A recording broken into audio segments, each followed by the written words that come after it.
মালিক জিজ্ঞাসা করে প্রতিদিন, বান্দা কি কারণে আমাকে ছেড়ে দিলা? হ্যাঁ,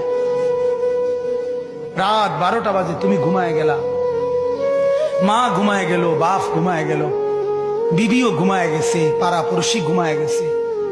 আল্লাহ বলেন আমি তো ঘুমাই নাই। বান্দা আমিও তো ঘুমাই নাই, সারাদিনে আমিও তো জগৎটা পরিচালনা করছি, তবুও তো আমার কোনো ক্লান্তি নাই, আমি তো ঘুমাই নাই। কেন ঘুমাই নাই জানো বান্দা? রাতের 2টা বাজে যদি তোমার পেশাব করতে হয়, রাতের 3টা বাজে যদি তোমার দরজা খুলতে হয়, তখন যদি তোমাকে উঠতে হয়, আর আমি যদি ঘুমায় যাই বান্দা, তোমার চোখ মেলে দিবে কে?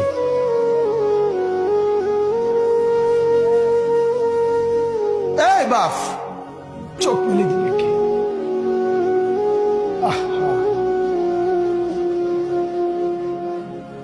আল্লাহ আমাদেরকে মাফ করে।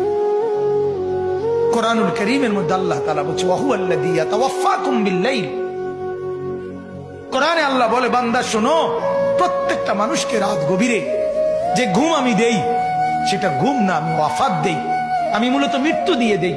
আবার আমি দয়া করে একটা নির্দিষ্ট সময় পরে চূড়ান্ত মৃত্যু দেব বলে আমি আবার সেই হায়াত সকালবেলা যখন জাগতে শুরু হয় তখন আমি ফিরে দেয় আল্লাহ। এমনও মানুষ আছে পৃথিবীতে, রাত্রিবেলা ঘুমাইছিল ভালো মানুষ, সকালবেলা আর জাগে নাই।